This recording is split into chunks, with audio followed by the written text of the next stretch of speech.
What's happening? Still a nation, still a family, as y'all see me getting my camera together. Got the green screen bugging out. Speaking of which, I'll get to that in a moment, but let me say hello to you guys first, and then I'll let you guys know what to expect in about a month or so. When I get back in my environment, it's going to be a little bit of a different look. But anyway, what's happening, everyone? Welcome to the latest episode of Terrible Towel Tuesday. I am your host, your only host, most of the time, except for when I have my man Kenyon on for the steel table, and when I have the lovely ladies on for the ladies steel table. And actually, I have an announcement about that here as well. But what's happening, man? Hope everybody's doing good tonight. Hope you're having a good Tuesday, a good start of the week, a good free agency eve, if you will. We got some moving and shaking out there already. So that's basically what I'm going to talk about today. But before we get too far into it, two things I'm going to do. Number one, I'm going to cut on my timer, boom, to stay within time. And also, I'm going to say what's up to the early commentors. So let's see who we got in there. Let's see. We have Boss Una, Destiny. Hello, Miss Destiny, back in the building, man. Haven't seen Destiny in a minute. So happy to have you back. She says, hey, Sim, I hope that you and the family are well and blessed. Missed being in the chat, man. Right back at you, Destiny, man. I know that you've been okay and things of that nature. I've kind of heard from Debbie. So happy to see you back here. So hopefully all is well. For whatever reason, we haven't seen you in a while. I hope it's nothing that has hindered anything as far as your life. So I'm just happy to see you and hear from you. So what's up, Debbie? And there's another lady right there, Miss Lanisha. Hello, Lanisha.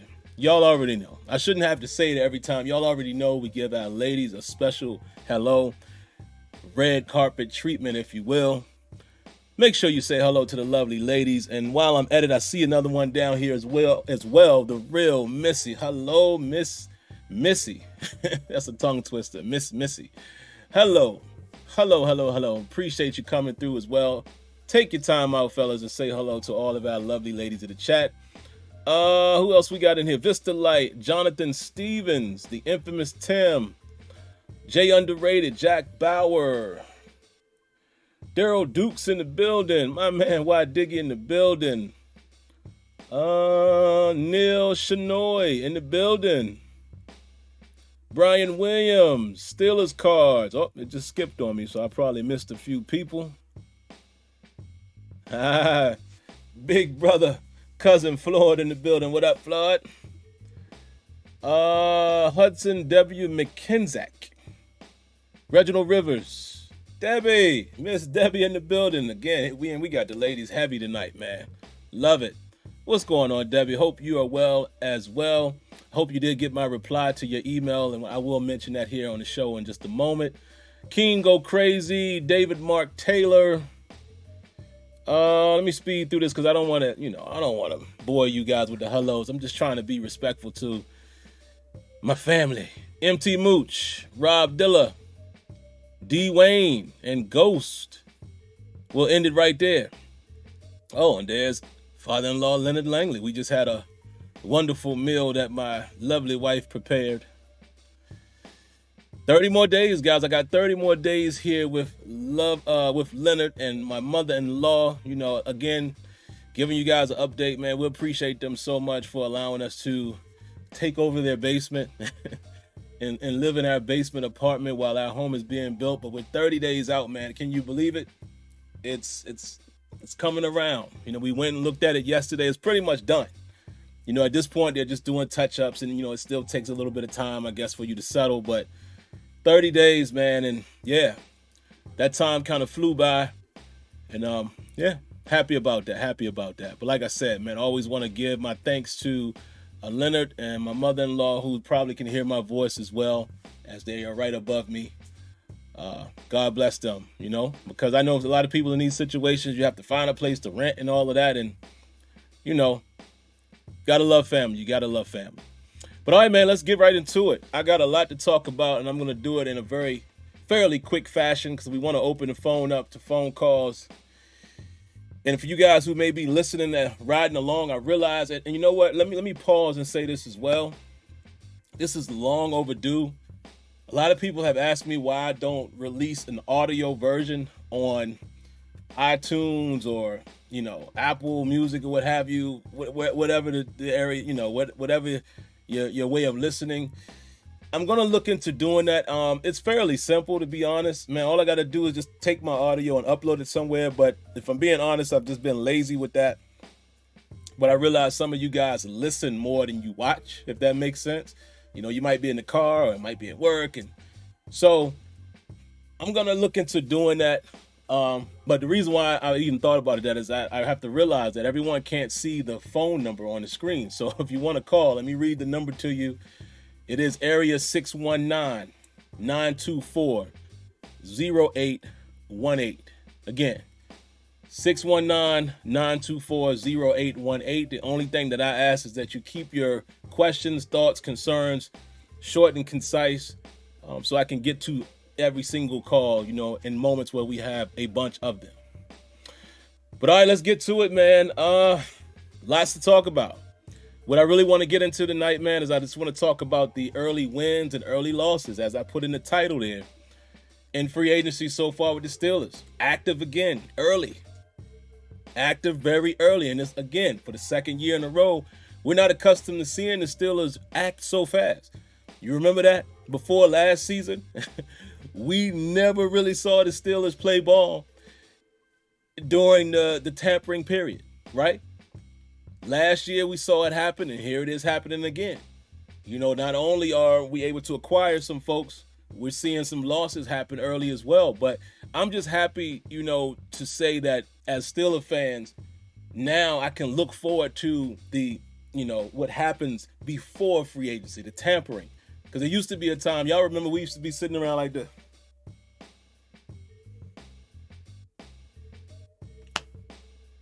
Watching each prospect go by. Now, we sitting up. We ain't in the mezzanine anymore. We in the front. We like, oh, what we doing? What we doing? And it feels good as a fan to be able to do that, to know there's some ball that's getting played early. I love it. We're playing ball, finally. Finally. But we're going to talk about that. That's really the only thing I'm going to hit on, man. I'm going to talk a little bit about how some of the moves that have happened, how I think it's going to shape the draft. If you've been watching my shameless plug, my YouTube shorts, sticking with the theme, man, of what I've been saying for a while now. I think the Steelers might go cornerback a little earlier than we thought. Remember, a month or so ago, kind of talked about, hey, that's a sneaky need. Even when me and Kenyon did the last Steel Table, we were kind of like, that's a sneaky, need that we're not really talking about. Now it's really starting to paint a picture. It's really starting to paint a picture. So I'm definitely going to get into that. Let me see. Where do I want to start? Let's start with one of the guys who got released. William Jackson III. Don't think that was a big surprise. Really don't think that was too surprising by anybody in Steeler Nation, kind of understanding how the business works as far as what he was going to count against the books, yada, yada, yada. And he's gone. So that opened up some money. And let me qualify myself by saying this. I do not know where we are cap-wise. I don't know the figures like that. I'm no good with the cap stuff. I always promote others who do great work. I always tell you guys, if you want to be caught up on that type of thing, I suggest you go to Steelers Depot, listen to their podcast, the Terrible Podcast, as well as send your questions. They'll answer the questions for you live on air. If you want to know anything from prospects to salary cap, all of this type of analysis that they do, the player breakdowns and film stuff, any of that. This is what they've dedicated their lives to do on a day in, day out basis. You're going to get valuable information there. In my opinion, one of the best, if not the best in the business. But y'all come to me for just your local neighborhood regular Joe giving his opinion, little football knowledge, giving his football opinion study the organization, love for the team, that type of analysis. But I could not tell you. It's a long-winded way of me telling you I don't know where we are cap-wise. Honestly, I don't even understand all the time how signing bonuses, how they affect and play against the cap. I don't know. I don't understand how all of that works. Because it definitely seems as if you convert something into a signing bonus, it opens up more cap. So I don't know what portion is counted as cap. I don't know. I just know it's a trick that the Steelers do a lot with their guaranteed money, as well as being able to maneuver and manipulate the cap. Is a lot of times they convert things into signing bonuses, yada, yada, yada, and it opens up the cap. But I don't know how that stuff works. But anyway, I just wanted to say that so you guys know where I'm coming from. So again, getting back to the point. Yeah, we knew this guy was going to be gone for a cap reason, obviously. So no news really to report there. Just thought I would report it for those of you that don't know. Also, couple sidebar pieces of information. Tremaine Edmunds, he signs with the Bears. 4 years, $72 million. $50 million guaranteed. I'm just going to take a moment to pause, and I'm going to ask you guys and gals, as Steeler fans, do you think the Steelers were going to spend that type of money on Tremaine Edmunds? And I'm going to wait. I want you guys literally to answer that in the chat. Do you think the Steelers were going to pay Tremaine Edmunds that type of money? Again, $72 million over 4 years with $50 million guaranteed. Do you think the Steelers were ever going to do that?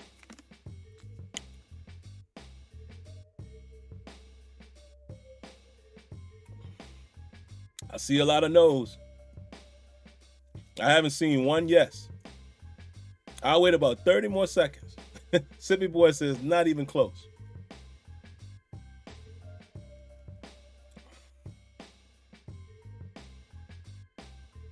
Okay.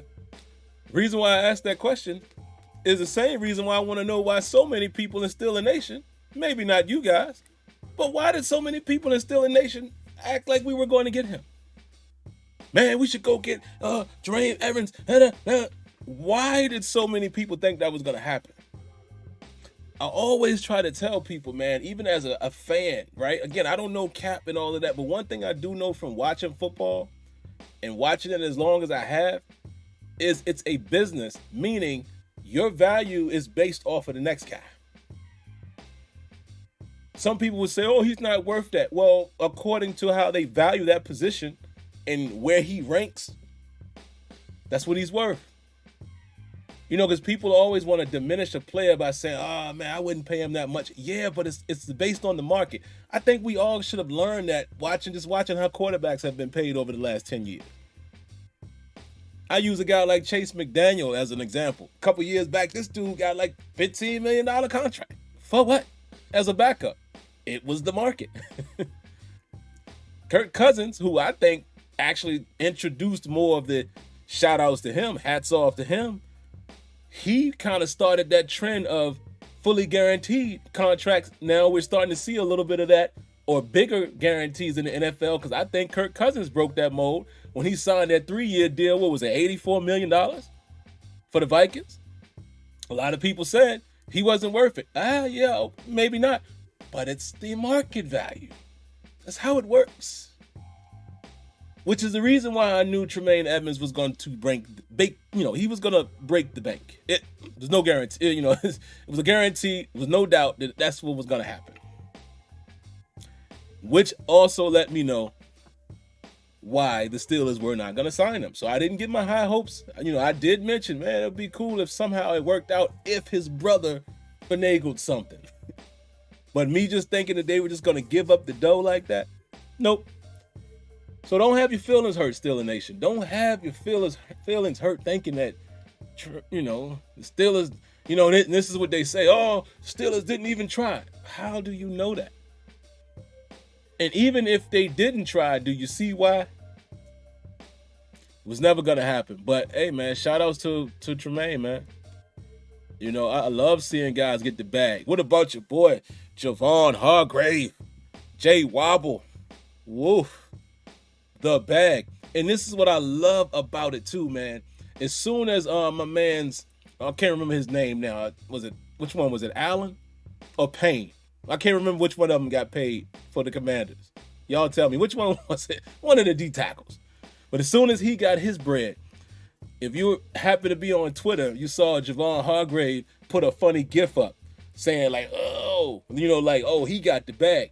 And then it's funny because not saying that he saw my comment, but I wrote right back to him, oh, yours is about to come now. It's coming. Because that's the market. And that's why Hargrave put that little funny gif out there, is because he knew, I'm about to get that bread too. And they pretty much got the same contract. It was Payne. Okay, Payne. I couldn't remember which guy it was. Deron Payne. So, shout outs to Jay Wobble, man. You know what I mean? And I know what y'all gonna say. Some people out there are gonna say, oh man, the Steelers should have kept Hargrave. I feel you. But again, a lot of the times, man, when we wish we could have kept some of these guys, we got to remember we had a Hall of Fame quarterback on the roster, and that kind of prevented us from breaking the bank on these non-quarterback positions. Our $100 million man. Now we're gonna start seeing the Steelers being I think they'll be able to be a little more, be a little more cute with their money now without having a guy making $100 million. TJ Watt is the biggest contract right now, but yeah, man. Shout outs to those guys, man. And don't be. I even see people down in Javon Hargrave. Oh, forget him. He shouldn't have left the Steelers. He ain't that good. Stop it, man. Why do we always wish bad on players when they're not with the Steelers? Shout outs to Jay Wobble, man. Let's see what else we want to talk about before I get into the meat. The meat of it is going to be me talking about the cornerback position. Steelers signed guard Nate, is it Herbig? Y'all let me know if I'm saying that correctly. His name spelled Herbig. Is it Herbig? Is one of the letters silent? Nate Herbig? Or is it Herby? Y'all tell me. But they signed him to a 2-year deal, I believe, worth $8 million with a $4 million guarantee. That's cool. I'm not mad at those guys, again, attempting to address the offensive line in free agency. This is the second consecutive year. What I don't know about Nate, because I didn't do my research yet, I don't know if he's a left guard or a right guard. Maybe one of you guys can tell me here in the chat. I don't know if he's a left guard or a right guard. It's going to make it very interesting. Herbig. Okay, it's pronounced Herbig. Thanks, Eric. Appreciate that. Yeah, I don't know if he's left side or right side. So, but it is interesting because it also makes you wonder now what happens to a guy like Kendrick Green. So because if Herbig was signed for depth or to start, makes it interesting for a guy like Kendrick Green, because you would expect this, right? If the Steelers do not release James McDaniel or Kevin Dotson, at the very worst, one of those guys would be the number 3. So it makes you think what's going to happen with a guy like Kevin Dotson. Okay, you guys saying he's a right guard. All right, so somebody else said he's left guard. Is he right or left? Or is he ambidextrous? Y'all let me. He's also center capable and left guard. Okay, yeah. Kevin Dotson might be in trouble, bro. Not Kevin Dotson, excuse me. Kendrick Green. And if I've been saying Kevin Dotson, my bad. Kendrick Green, it might be in trouble. He might be in trouble because, like I said, I believe if Herbig is not brought in to start, then I don't think Kevin or James loses their job. I think Kendrick Green should be, sitting there like this, shaking in his boots. It's the business. Let's see. So I'm very happy again, man. Excuse me again, guys, from not looking at you guys in the camera. I'm looking at my notes. Very happy that the Steelers are addressing the offensive line again in free agency. And this is, again, guys, why I always say just my style. I like to wait and see what the Steelers do, a week or two into free agency, or when they make moves early before I really start scouting positions, because it really puts in fold, it puts a picture around the draft for me. And it still could go either way. It still could go either way, but it at least puts me on the right path of, all right, I'm going to start looking at this position and that position more than I did that position, right? And I'm going to tell you about another position that I'm really going to look at now, outside of a couple of the obvious ones so far. We'll see what else happens the rest of this week, or maybe next week. So far, there's another position I'm going to really be looking for. What else to tell you guys before we get to the big news? Let's talk about inside linebacker.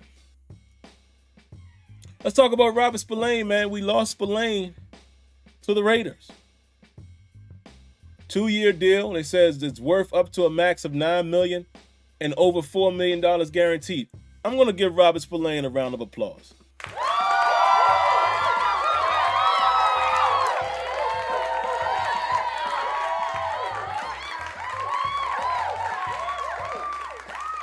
I'm going to give Robert Spillane a round of applause, man. That guy came a long way. We've all been hard on him at some point in his career with the Steelers, me included. And there was also a couple times where he gained my respect. He really gained my respect against Tennessee that year when he stood up Derrick Henry. And some people are going to say, oh, yeah, but he got hurt, though. Yeah, but he had the cojones, if you will, to stand in there and stand him up. And he took a lick, but the fact that he went into it like that, y'all know what I always say. I always say this about running backs, but it's any position. The demeanor. What's up here? What's up and what's in here? It's heart. Your demeanor will always make me respect you. And the fact that he went into it like, yo, I'm going right at this dude, and I'm standing him up at the goal line and did it. So what? He hurt his shoulder. Gained my respect right then. He also gained my respect this year, man. We had a couple of games where he played well. We knew his inconsistencies. We knew where he was weak at. Even early in the season, y'all heard me say, oh, man, we got to get him off the field and dime. I didn't think he was the best cover guy, but we cannot deny, especially the last 4 or 5 games of the season, you cannot sit here and say that Robert Spillane didn't do a solid job for the Steelers defense. He did. I just thought he was compromised a little bit in coverage. And if I'm being honest, there's not a whole lot of linebackers who are excellent in coverage anyway. I think even myself included, we get a little too critical on inside linebackers and things as far as coverage, because there ain't a whole lot of them. It ain't a lot of Fred Warners out there. That kid is all over the field. It ain't a lot of Luke Kuechly's. You remember him? Ain't a whole lot of them dudes. It's not a whole lot of Ryan Shaziers. You know what I mean? So when you find one, it's an anomaly sometimes. You don't always get guys who are excellent in coverage. So, but, he was a bad matchup. Let's admit it. But again, I think Spillane did a good job for us, man. And hats off to him for hanging around in the league. A guy like that, the way he came in, hung around, played long enough to earn himself a respectable contract with another team. It's respectable. He had the chance to make $9 million total. And oh, okay, Siri wants to talk here. Respectable, man. Again, given from where he came from, now the kid is going to make at least $4 million.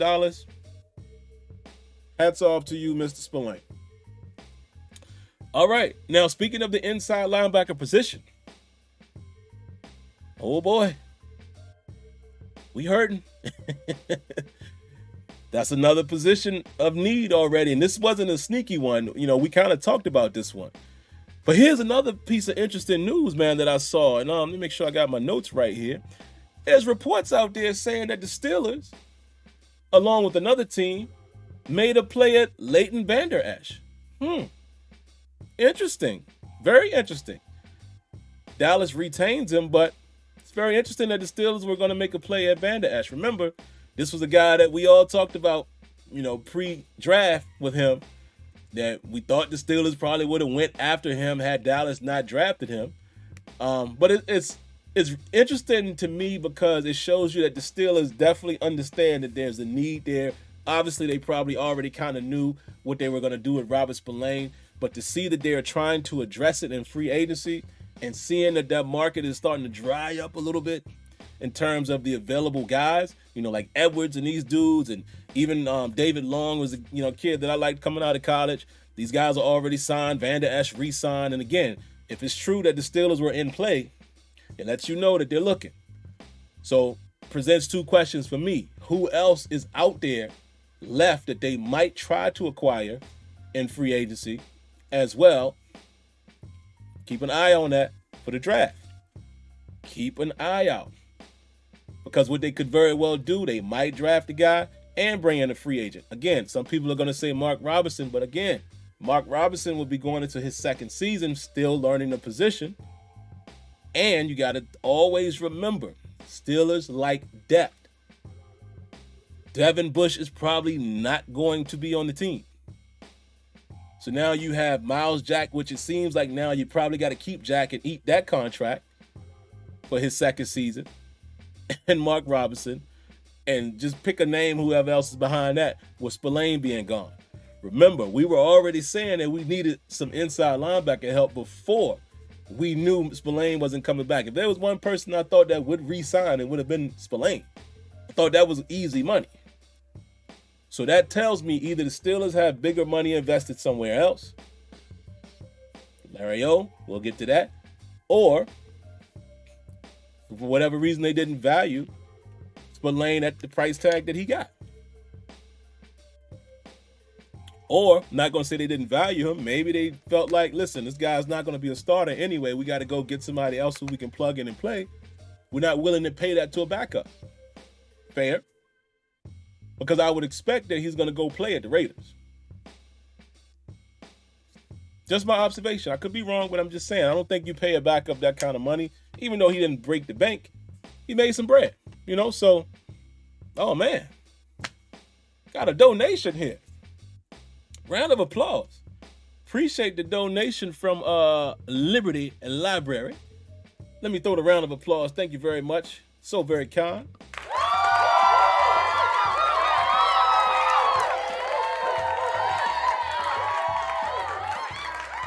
Thank you so much for the donation. He says, Sim, I started a new site. I love your show.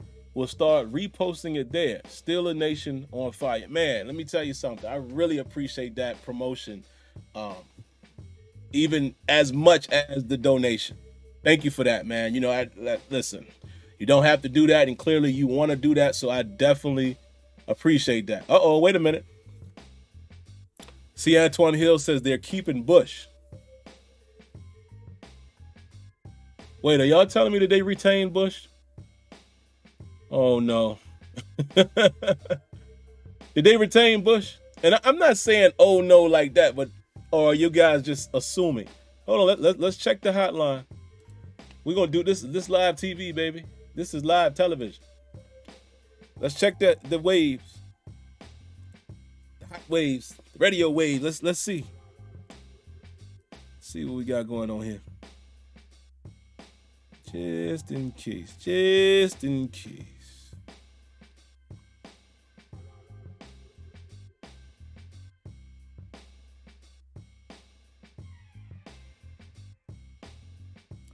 Okay, it looks like I'm seeing they said that the Steelers went after Rashaan Evans again.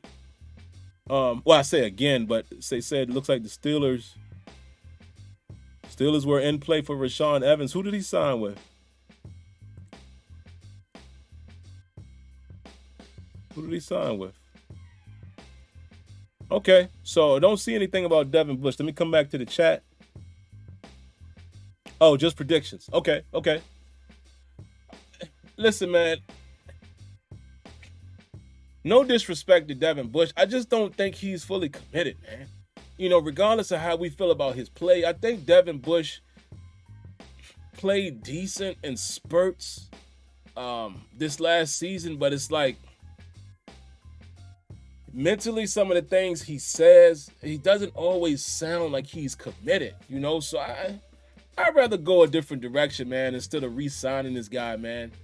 And again, I had high hopes for Devin Bush. A lot of you guys know that. I had high hopes for him, coming out. We drafted up to get him. And, again, I still think that injury plagued some of his, maybe not only just his physical ability, maybe his mental ability as well. He just doesn't seem like the same guy on or off the field. Again, when you talk to him and listen to his interviews, this dude don't sound like somebody who's committed. Making statements like, well, I'll still be in the NFL. Who does that? Somebody whose heart is in it and want to be where they want to be, say, well, I hope to be here next year. All the players have done it. Whether it's BS or not, then BS us then. You understand what I'm saying? So, yeah, I don't like that. So, yeah, I'm kind of out on 55. And y'all know once we go there, you know what it means when I just start calling you by your number. So, just my opinion. But hey, man, if they do keep the dude, man, and he comes in balling, and I'm gonna give him his flowers. I would, but yeah, I'm cool on 55 right now. But somebody let me know who did Rashaan Evans, who did he sign with? Because, I couldn't find it on Twitter. It just said that the Steelers, it says, did he sign with the Texans? Because it says something about Houston Texans made a last-minute push and the Steelers were also in play. So did he sign with the Texans? I don't think it really matters. He's not coming to us, so I don't really care. I'm just curious to know if they're saying that, the Texans made a push as well as the Steelers, but the Texans won it, or he signed with somebody else. But that's very interesting, man. Again, that's very interesting that the Steelers went after two inside linebackers that they had their eyes on. Y'all said Rashaan is still available. Okay, yeah, I just saw a report on Twitter. So maybe he signed somewhere. I don't know. But that is interesting, man. Again, the Steelers making plays after guys that they had interest in. Again, man, these dudes that they meet, pre-draft visits and all of that, take stock in that, man. Take stock in that. Because a lot of times the Steelers, they definitely read right off of that list. Let me get to the last topic here, man, because I don't think I left a lot of time for callers. I really apologize for that, but let's get to it. Let's see. Couple more topics before we get to the big one. Larry Ogunjobi. Larry Ogunjobi is back, guys. The Steelers will retain him. They said it's a 3-year deal, $28.75 million that will pay him $21.75 million in the first 2 years. I can only assume a good chunk of that is going to be the signing bonus, right? Again, I don't understand how signing bonuses work in relation to cap space. I'm not a cap wizard. I just don't understand that. How does it work? Somehow teams, especially the Steelers, know how to work that thing to where they still are able to maintain their cap integrity or what have you. While I don't know. So however it works, that seems like a pretty sizable contract, but obviously they're going to make it work. Omar Khan is, he's a wizard when it comes to the money. That's what he did. He's been doing it for years. So in Khan we trust, I guess. It used to be COVID we trust, which it was a team effort because Khan was the money guy. And I'm super happy. I couldn't agree with you more, Mark Malone, man. Y'all know I was on record. Again, I hate talking about myself. I hate giving myself credit, but you guys heard me say it almost every week. We need to re-sign Larry O now. Remember I kept saying that? I was like, I do not want this guy going to free agency. Re-sign him during the league, during the season. Go against all of the stuff you normally do. They normally don't negotiate during the season, but I was like, re-sign this dude now before he costs too much. They didn't, but they were able to still retain him, so I'm loving it. Mark Malone says the bonus is split by the number of years of the contract. Okay. So if he's getting, so let's just do rough math. Let's say somebody has a 3-year contract for 50 mil, 30 million guaranteed, and that's the signing bonus. So you're basically accounting for 10 million for each one of those 3 years. And then I guess however you construct the base salary. Okay, that's starting to make sense. Because I know teams do that. Steelers do. Oh, there I go. Look, peeking again. Look at my green screen. Hold on, guys. There we go. I know teams do that a lot as well. They will, manipulate the annual base salary. So if you're supposed to get 10 million over 3 years, they're constructed in a way where you get 2.5 this year, and then you get another 3.5 that year, and then you come back. So I guess that's kind of how you do it. Okay, somebody says it becomes dead money. It does? When does it become dead money? Okay, Mark Malone said it's kind of basically what I said plus the salary. So in the example that I used, the 50 million over 3, you split up the 30 million guaranteed, so that would be 10. And let's say they want to do however they split it. So let's say they do, I'm not doing math quickly. I'm just saying, let's just say it's 7 million for the rest, since that's close to 20, let's just say it's 7 million each year. So that would be 17. Oh, okay. Something like that. All right. I got it. But I always wanted to know how that worked, especially when they restructure a guy, how they get that money to work like that. But cool.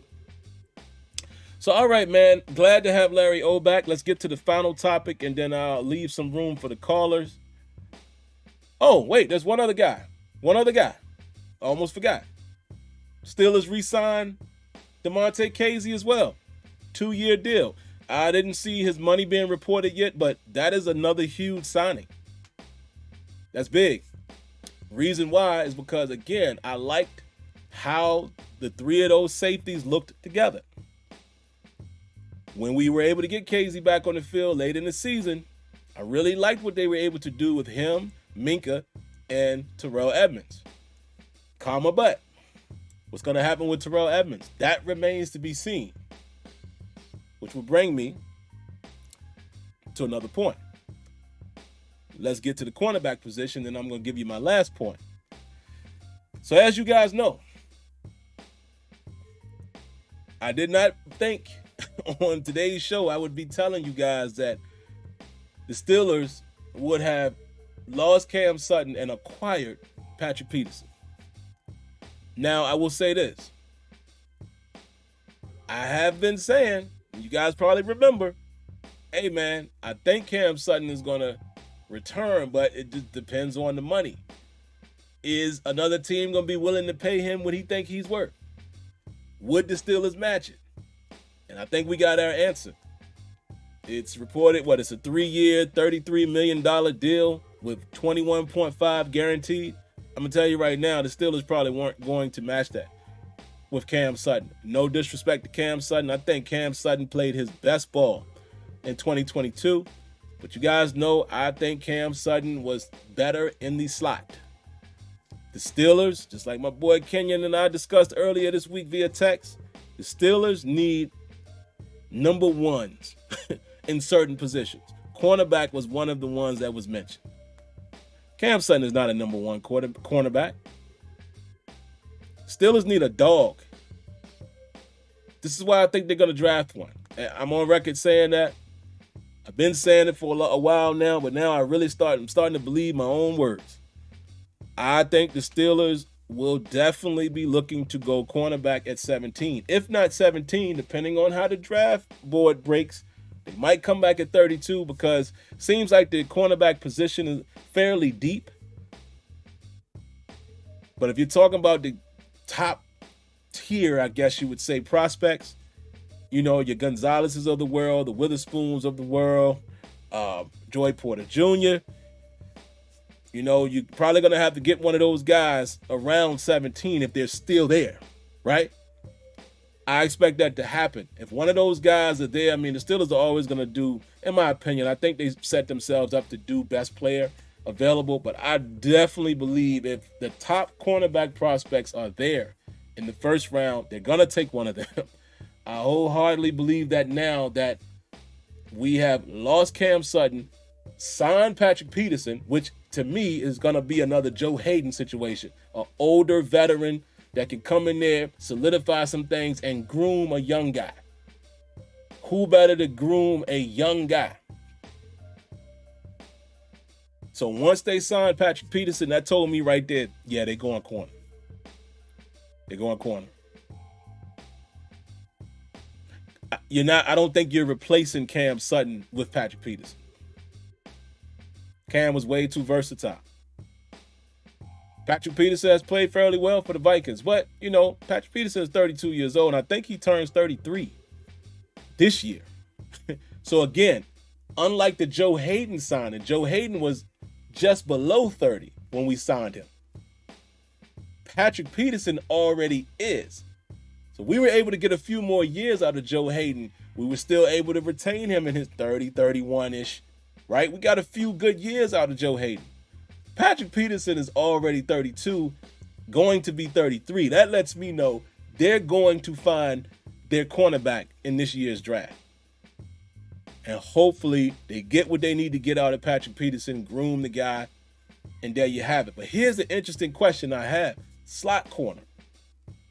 Because as of right now, Arthur Barnett is really the only guy that we've seen play it more consistently. We've seen Levi Wallace play slot here and there. But you would think Levi Wallace is going to be one of the other guys on the outside. But what happens when the Steelers go sub-package? Will they retain Akello Witherspoon? Because I think he's still under contract. James Pierre is a free agent, and who knows what happens there. But I have a lot of questions, man. I have a lot of questions at cornerback, bro.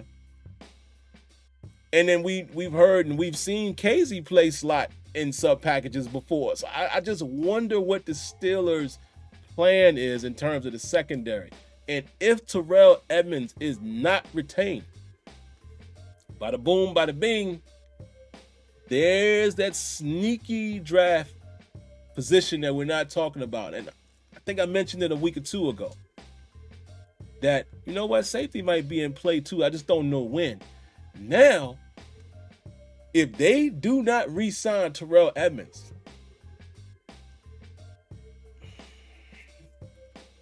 safety could be higher position than we think. I'm talking within the first 3 rounds. This is going to be an interesting draft, man. And it's funny because you can say that about each year for different reasons. This one is going to be really interesting because this is going to be, I think it could be defensive heavy. If the right offensive lineman is there, I think maybe they bust a move. Because again, man, having that 32nd pick is a wild card for them. It really gives the Steelers the ability to do what they want at 17, right? Especially if the board breaks the right way.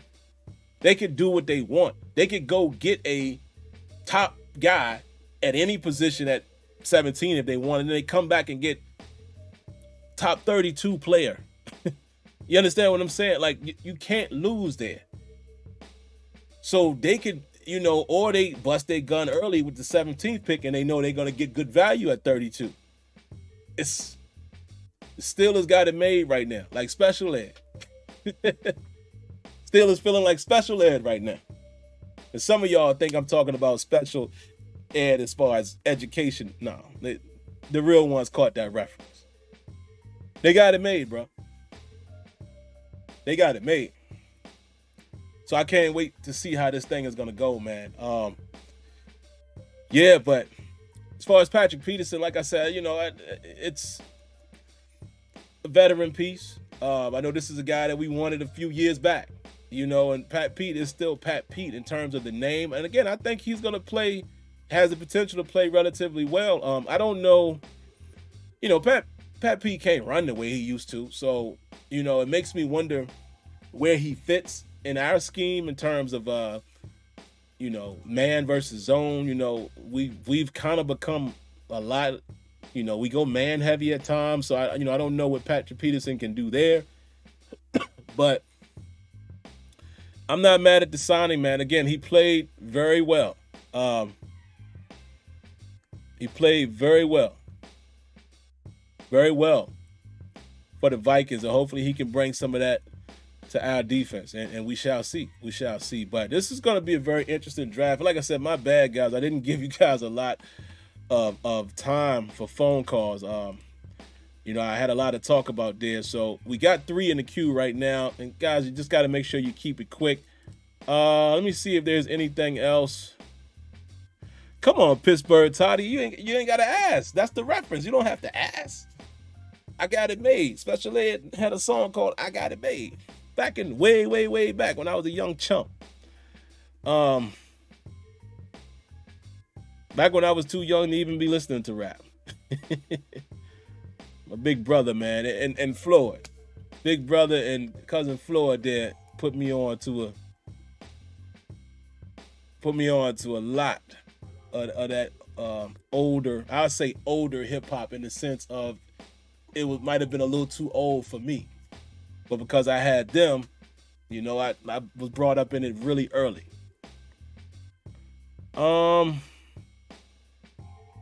That's all I got. Let's get to these phone calls, man.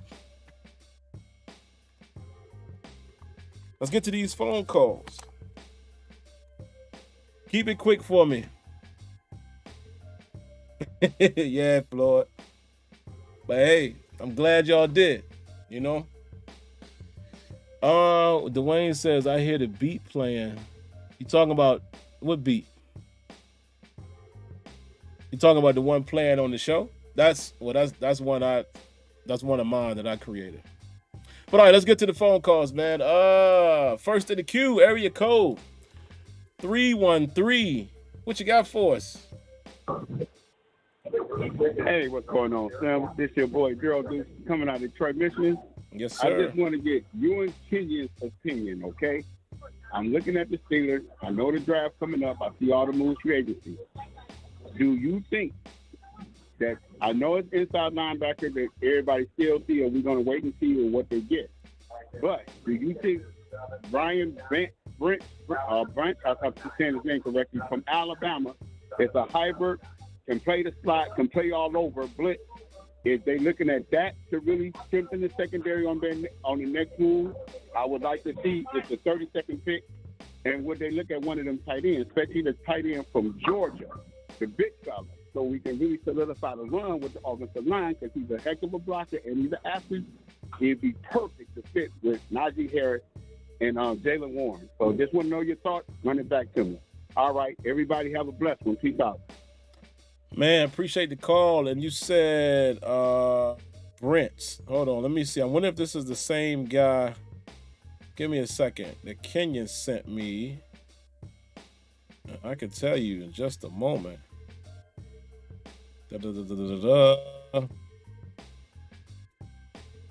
And Kenyon probably can answer in the chat. I think you're referring to the same. There's a corner. His last name I know for sure is Brent that Kenyon is telling me to watch. Is that the same guy, Kenyon? If that is the same guy, I definitely think the Steelers could be looking at that, but I'm not sure. I missed a little bit of what you said. I'm not sure if you said corner or linebacker. So maybe Kenyon. Yeah, Kenyon said, yeah, that's him. Brian Branch. Oh, Branch. I thought he said Brents. There's a Brents kid, too, that Kenyon was telling me about. That's a corner. So I got these. Josh Brents. Okay, I'm mixing up these names. But okay. I don't know so much about Brian Branch. I will look into him. I definitely will. But Kenyon seems to already know about him. I definitely think the Steelers will probably look. Well, it depends, man. It depends on what they think they're going to get out of Patrick Peterson. Let me be quick because I want to get to the other callers. I kind of feel like Patrick Peterson is just a security blanket or a filler piece, a gap fill. And I think they're going to try to go after their number one outside cornerback. So that's why I would say if it's not some of the top tier touted prospects, maybe they won't go to those guys. But if so, if they feel like they can get a little more time out of Patrick Peterson, which I wouldn't bank on that at his age, then maybe they would go with a branch guy, and you said he can play slot. But if he plays both, maybe they view him as a guy who can become the eventual starter on the outside. So I think it's in play. As far as running back, I don't think so. Just my opinion. I don't think running back is going to be too early, only because I really think they like Jaylen Warren a lot. And you're getting a lot of production out of Jaylen Warren. If anything, they might go with a running back later in the draft, or maybe find another Jaylen Warren as a UDFA. But I don't think the Steelers are drafting a running back nowhere near the first 3 picks. Just my opinion. We'll see. 757, what you got for us?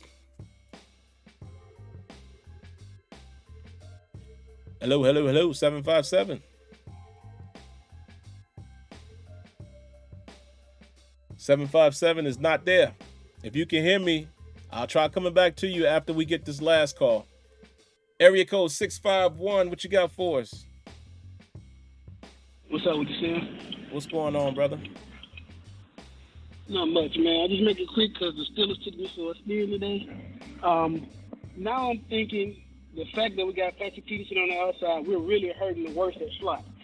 Yeah. So I'm thinking one or two things. Either we can sit back and take Clark with our second-round pick, our original second-round pick, Clark Phillips, where you can drop him in the slot and just let him go. He's slot ready today. Or we got Patrick Peterson to pick a bigger corner later to teach him how to use his body, when to use his speed, when to slow down, when to stay under control, with a guy, maybe the guy from Maryland or somebody a little later, unless Gonzalez, the left tackle from Georgia, or Carter from Georgia falls at 17. I think we're going to move around that way. It's kind of weird with the corner situation, but we're hurting bad in the slot. But that's all I got. Man, you right on it, man. The slot is like, whoa. I don't know what we going to do there. I really don't. It's a lot of unanswered questions, man. It's just like 651 just said, and I said something similar. Where does Patrick Peterson fall in this equation? Like, are they using him to teach a bigger guy or something like that? Or is it one of those scenarios, man, where they're really looking to get one of the top prospect guys, like their dog, if you will, at number one, as a number one cornerback? And I'm talking Gonzalez, Witherspoon, Porter, guys like that. And Peterson would still be a mentor. But then if they don't address the slot, who plays in the slot? I've said it repeatedly. I don't want Marlette in the slot full time. Even though he did have that one game where he played well. Had a PBU, got an interception, but overall, he's not the best cover guy. Yeah, man, it's a lot of unanswered questions. It is, and it's. I feel like if they don't go for a corner early, I feel like if they wait and they get a corner later, let's say 3rd round even, I think they're letting us know that Patrick Peterson is going to be the guy until they come back and draft the corner again. Because again, it's all prospects. I mean, you can find a guy late and that turns into be a nice guy, a nice player for you, but you can only go off of projections. So I think you got to go at one of the top corners if you're looking for that replacement, a bona fide number one guy long term. I think you got to do it in the 1st round, man. You get the 5th-year option on the guy. I think that's when you bust your gun, if you will. If they don't, then if they go with somebody else, one of the other corners, there's a bunch of corners in this draft, guys who can play all over the field, then I think maybe they're settling in on Patrick Peterson and Levi Wallace, and then it'll be a toss-up in the slot, man. We'll just have to see. So, all right, guys, last call of the night. Area code 951, what you got for us?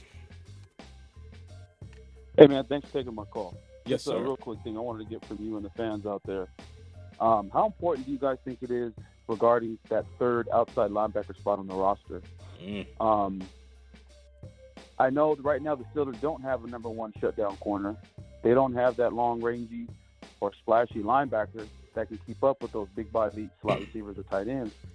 And it seems to be that the Steelers have relied on their outside linebackers to get that pass rush more so than they have from their front, from their front linemen. So I just think it may be important for the Steelers to take a look at actually getting somebody on that third outside linebacker spot with some skill set to get after the quarterback. Just want to get your guys' thoughts on that. Thanks.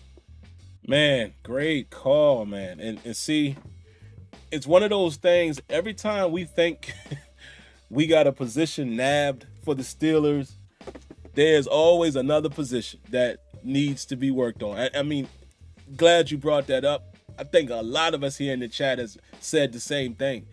That third outside linebacker, the edge rusher, who is it today? We clearly saw the effects last year when TJ Watt went down. Alex Highsmith had an outstanding career season, but bruh, when it was just Alex and teams could slant, their protection to him, and it was Malik Reed or Jameer Jones, we got no pressure. Got no pressure. The pressure was coming from Cam Haywood and Larry O. We won't get no pressure on the outside. We have nobody, in my opinion, that I feel today comfortable with saying, all right, we good there. Because again, I know some people get on TJ Watt for being injured. It happens. But because of the way he plays, he could get injured. His motor never stops. So you definitely want to try your best to spell him. But you got to have, in today's NFL, I mean, y'all seen it, man. You see these teams who defenses dominate. They deep. They 3 or 4 deep at edge rusher. They 7 and 8 deep just on D-line, period. You got to have horses. You got to have talent, quality depth. So we got to have somebody behind those guys. And again, I wouldn't be opposed to that, man. Getting somebody in the draft if they're there. They definitely need to keep their eyes on edge rush. Edge rusher needs to be a position of, need as well. Now, let's see. Maybe they find somebody in free agency. I know some of you guys are saying 48 is still out there. Honestly, 48 has injury history as well. He had it in Tennessee after us. Can't believe I'm saying this, but would I take 48 back as a third rusher? Probably, if I had to, if the money's right. The money is right. And I'm not even going to call him 48. You know why? Because he earned his name back when he was still with us. So I will call him the man Bud Dupree. Before Bud Dupree left, I had given him his name back, so I'm going to give him his name now until he proves me otherwise. I don't care what he did at Tennessee. He clearly was 48 over there. But I would take Dupree back if the money is right as a third rusher. I mean, he's not replacing TJ or Highsmith, but as a number 3, I'd take him back because we know what he offers. And could Dupree give you something in that capacity where he's not the starter, he's just coming in and spelling? We know he had a quick first step. We know he started to put it together when he was with the Steelers, so I'd take it. I'm speaking from football, just from a football perspective. I would take that. So, yeah. I'll do that. And, TJ, that's his man. So, it'd be cool to get that back in the fold, man. I wouldn't mind that if the price is right. That's all I'm saying. If the price is right. Because now I'm starting to be like Omar Khan. As a fan, I'm starting to evaluate guys from afar like, how much is he worth? But I'd take that. Let's see. Let's spend a little bit of time in the chat, man. Appreciate all of the callers tonight. And don't forget, guys, man, this is the day that you call in on Tuesday. So for any of you guys in the chat, man, you ever want to speak your words instead of type your words, it's open for you.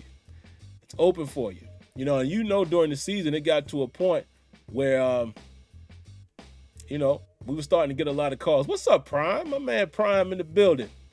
The NBA Live Godfather. Yeah, a lot of craziness happening out there. And if I remember correctly, Prime, I think I could be wrong, but you're Cowboys, right? You like the Cowboys?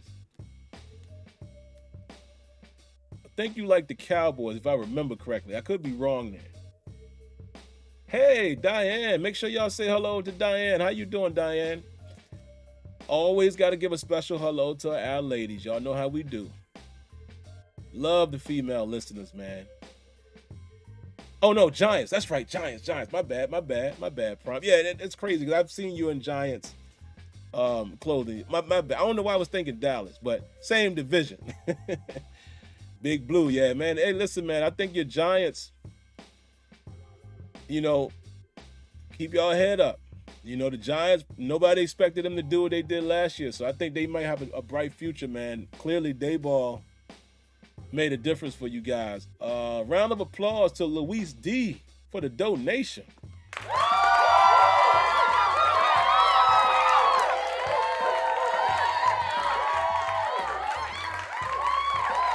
All right, guys, and as you can see, the time is about to be up, so I'll spend a few more minutes with you guys, but let me read Luis's comments.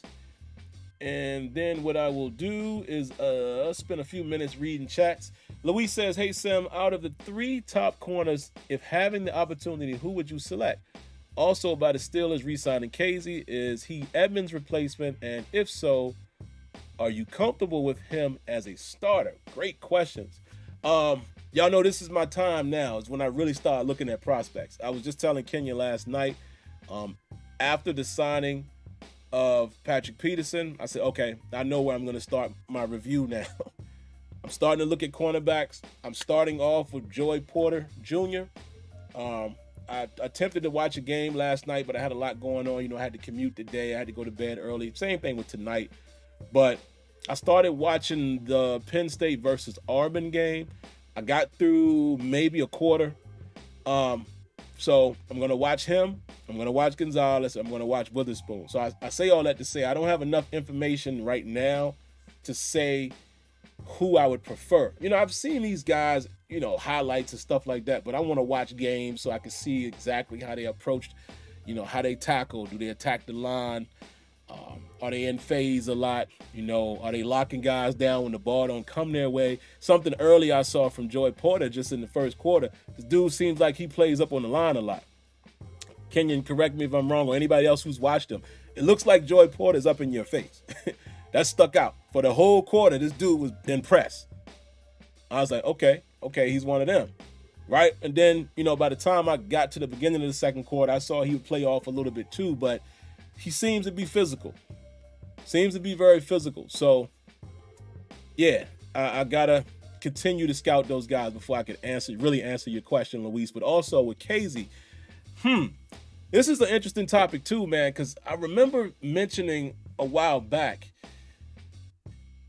if they re-sign Casey and let Edmunds go, would he become the strong safety? I don't know. I kind of feel like they like Casey playing as the post safety a lot. When they rotate him, they rotate him deep, and they used to bring, this past season, they bring down Minka and Edmunds around the box. I don't know, and I can't really remember, honestly, Casey's game as a full-time strong safety. I've always really seen him roaming. So, of course, your strong safety, you can play too high, and both of them are, back there roaming, or even if you play a cover 3, you drop one down. But I don't necessarily know. Didn't get to see enough of Casey playing against the run, as a tackler, for me to say how comfortable I am with him as a strong safety. I mean, you got to kind of understand how our strong safeties play. Even going all the way back to Troy P., which Troy P. was an anomaly. I mean, this dude sometimes would tell Ryan Clark, you go up, I'm going deep. And he was a ball hawk. Not the best comparison, but also where did we see Troy play a lot? Around the line. Attacking the line of scrimmage. Making tackles for loss. Diving over playing the run. I can't really say I've seen Casey do a lot of that. I know he's very versatile, but I just haven't seen enough of his game with us, right? Because again, he was injured for a long time. I didn't get an extensive look at him against the run and stuff like that. So that's why I can't really say how comfortable I would be with him as the bona fide strong safety, whether that's base or sub. But, you know, if so, I'm not going to poo-poo on that decision. I mean, obviously the Steelers would know, you know what I mean? Tough kid. You know, I'm calling him a kid like he's a kid, but tough, very tough player. I like what he brought to the table. I just haven't seen enough in a Steeler uniform as just the straight up strong safety to really answer that. So stay tuned. I would definitely, you know, very soon here, I would be able to at least answer that question about the three corners. But all right, guys, let me give you guys about 3 minutes or so. I'm going to read some comments. Jack Werzima, hopefully I said that correctly. It says JPJ is definitely a hands-on corner. Wants his hands on the receiver to move them around. Yeah, it looked like that in just that one quarter. It looked like that a lot. So I'm going to keep my eye on that because, you know, that's what I like. You know, I would like to see the Steelers do more of that. And if they can get the personnel that can do that, get up on the corner, man. I mean, on the receiver. Get up in his face.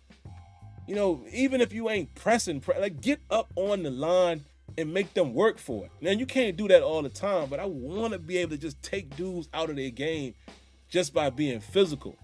That's the type of corners I love. You know, just get your hands on the guy and reroute him. And Steelers don't do that enough. And maybe we just haven't had the guys that can do that. Yeah, JPJ has an insane wingspan. Okay.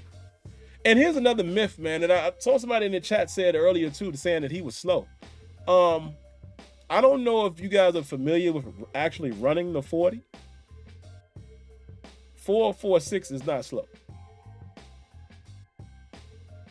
Can I just say that? 4.46. It's not a slow human. It's not slow. We're just so accustomed to hearing 4.3 that we act like 4.4 ain't fast. 4.5 is even fast on the football field, believe it or not. But 4.46, you running sub 4.4, you're not slow. So that ain't slow, bro. Yeah, and see, Kenya says, I know one of the attempts I saw him run was a 4.46. So, but either way, you know, that tenth of a point. If he runs a 4.47 or 4.48, 4.49, he's running. That's not a slow person. Again, people just get so stuck on 4.3. Bruh, 4.4 is balling. He's out there. He's running. Yeah, and AB ran a 4.5. Yeah, and 4.5 ain't slow either, like on the football field. You know, Juju ran a 4.5. And I know some people might not call him extremely fast, but I know he got 2 touchdowns for 97 yards. I know that. And that one against Denver, he outran that angle. And yeah, he might have had to maneuver a little bit, but that's all I'm saying. It ain't slow on the football field, bro. Let's see what else y'all got. Oh, thank you, Kenya, man, for posting that. Brise, I wanted to talk about, and I'll just keep it very simple with a one-liner. Mike Tomlin was at the Clemson Pro Day today. Keep an eye on that. I'm sure he was there to watch that kid. Even though we did re-sign Ogunjobi, you know, they say Andy Weidel is a trench guy. So just keep an eye on that. Keep an eye on that. Is it Brise? How they pronounce his name? I mean, to me, looking at that, I would just call him Breeze or Breezy. I think it's Brise is how they pronounce it. So I don't know his origin as far as, you know, pronunciation. What else y'all got? Give me a couple more. And then we'll get out of here. Jack says, Mike T and the con artist. I love that name for him, too. The con artist loves them big D lineman boys from the big schools. Yeah. And let's see if that trend continues, where if Tomlin is at the pro day, that's where the number 1 pick comes from. Let's see if that trend continues, because it used to be Tomlin and Colbert. So I'm curious to see if our first pick in the first round will come from a school, Power 5, and a pro day that was attended by Tomlin and or the GM, which used to be Colbert, now Khan. So I'm going to keep a very close eye on that. Javon Dexter Sr., 6'6". Yes. He is also an option at D tackle. Kenyon is correct. And I heard today, shout outs to Steelers Depot, or yesterday, he is already scheduled for a pre-draft visit to the Pittsburgh Steelers. So keep an eye on that as well. I'm gonna pay a lot of attention to pre-draft visits and the pro day, but then obviously positions. I'm going to scout cornerback like crazy. Also inside linebacker. Also safety. And I might take a look at a few tackles as far as offense, because they still might feel like they need to upgrade at tackle. But I'm telling you, man, I really feel like right now,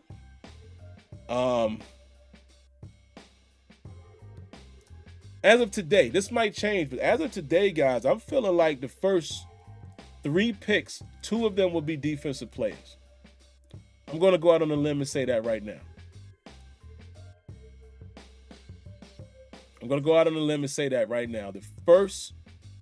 Within the first 3 picks.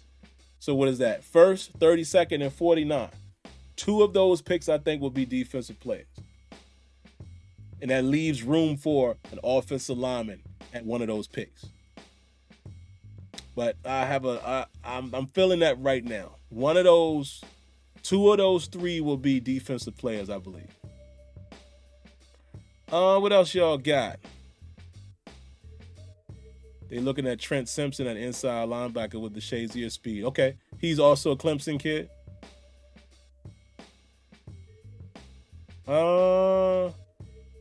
Keanu Benton. Yep. See, all these people Kenyon has already watched, and now it's my time to watch him, and that's when me and him kind of come together and compare our notes. But like I said, I'm going to start with corner, so that's probably where I'm going to do it. I'm going to start with corner, which is a position I think is going to be, I guarantee, in my opinion, one of the first 2 picks, I feel like. Then I'm going to look at inside linebacker next, because I think that's in play now at one of those 3. And let me see, what else is more so in play that's probable? Offensive tackle. So that's going to be my first wave of players to watch as far as positions. Corners, inside backers, offensive tackles. Then after that, I'll probably look at safeties. And also, I will say this too. These pro days going to make me, excuse me, guys, burping. Good dinner from my lady. These pro days are also going to, determine who I'm going to watch as well and when. But cornerback is right off the bat. So I'll read a couple more. One or 2 more. Destiny says, I should go say hi. Just casual. Pull up and ask them to let me in. You talking about the Georgia Pro Day? That's what's up. We didn't go to Skoronski's Pro Day. Really, Christopher? Whoa, Peter. I didn't know that. So we did not go to Peter Skoronski's.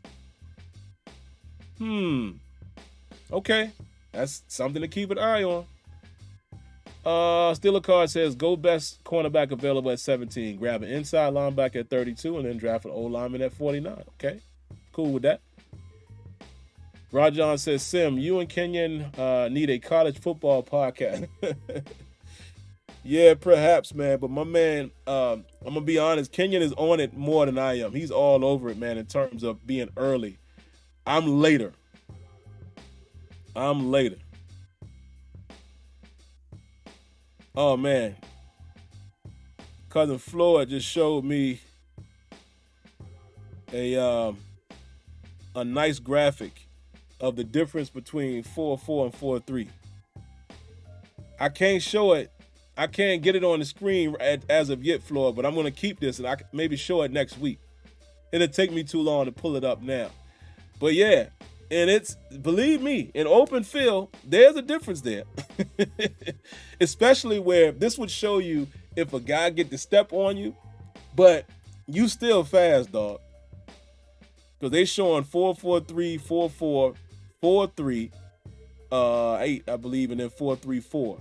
So you still right there within steps. But in open field is where you start seeing a little bit of that separation. Let's see. What else?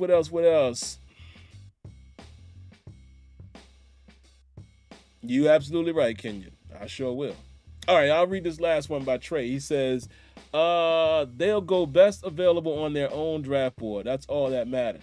Saying they should go best available at a certain position isn't saying much at all. Best available on whose draft board? Very good point. That's a very good point, Trey. I think all of us as fans sometimes we fall into that. But you're absolutely correct. We never know who. Wouldn't it be great, man, if Kevin Colbert did some type of book or something one day and literally showed who was the best players available on their draft for a certain year, so we could kind of say, oh, wow. It would be cool if we could ever find out that information, but we never will. We never will. So that is crazy. That is crazy.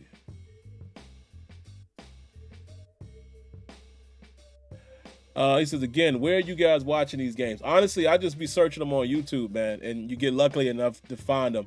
Now, I'll be honest and letting y'all know, sometimes when you search full game, it is the full game, 3 hours and change. Other times, you'll find guys who cut it up, and those are the ones I like. I like people who chop the videos, kind of like how I used to do the Madden video. You see the entire game, but I'm just showing you the plays. I like that. Sometimes you find the videos that are just defense. So let's say I want to watch the corners, just the corners, and I'm not worrying about offense. Now, what I try to do is try to find matchups that has an offensive prospect so I can see both at the same time. But a lot of times I'll just be like, let's say Penn State defense versus da-da-da-da-da, and it'll be somebody who's showing every defensive snap. I'm cool with that. Because of time. It's always good when you can watch a full game because you might see a player on the other team on the offense or defense, depending on what you're scouting, that jumps out. But I'm going to be honest, I don't always have time to dedicate that much time to watching film, So I try to find the shortest routes possible. But that's all I do is just search them on YouTube. Oh, we'll end with this last donation. Another one from Luis D. Round of applause.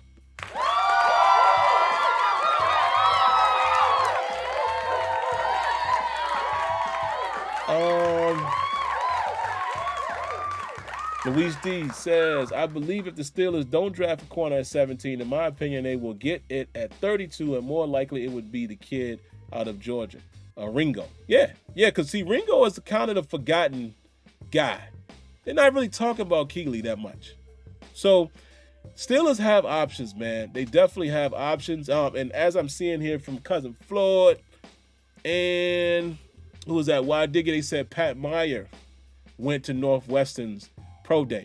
So let's keep an eye on that. Because again, the tradition has been when it was the Tomlin and Colbert era, Power 5 schools and either Tomlin or Colbert or both in most cases were at the Pro Day of the first round pick. If they were to pick Peter, that'd be a change in their normal way they move. So let's keep our eyes on that. Let's definitely keep our eyes on that, man, to see if some of their traditions have carried over. But all right, man, I'm going to go ahead and get out of here, man. I got to get myself ready again to do that commute one more time tomorrow, man. Tuesdays and Wednesdays. Whew. I just be trying to get them out the way, man. And then the rest of the days I'm at home working, more relaxed. But I'm going to go ahead and wrap this one up, man. Great show. Appreciate everybody coming out. Appreciate all of the donations. The only thing I ask of you guys is right here. If you haven't already, hit the like button, man. Please help spread the word. Subscribe to the channel.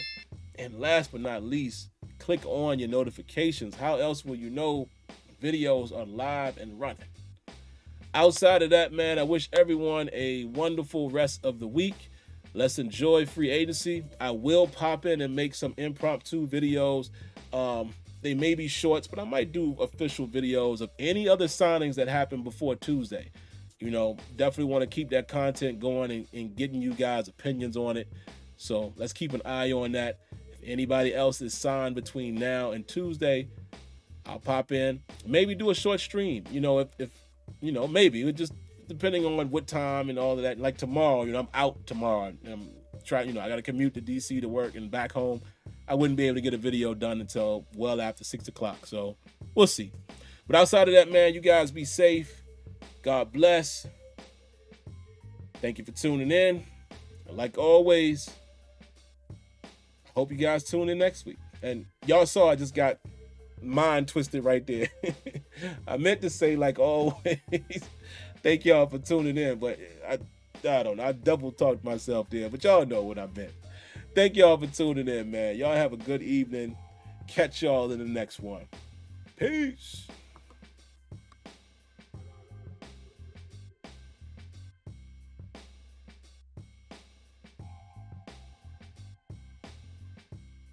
Thank you for using Blog Talk Radio.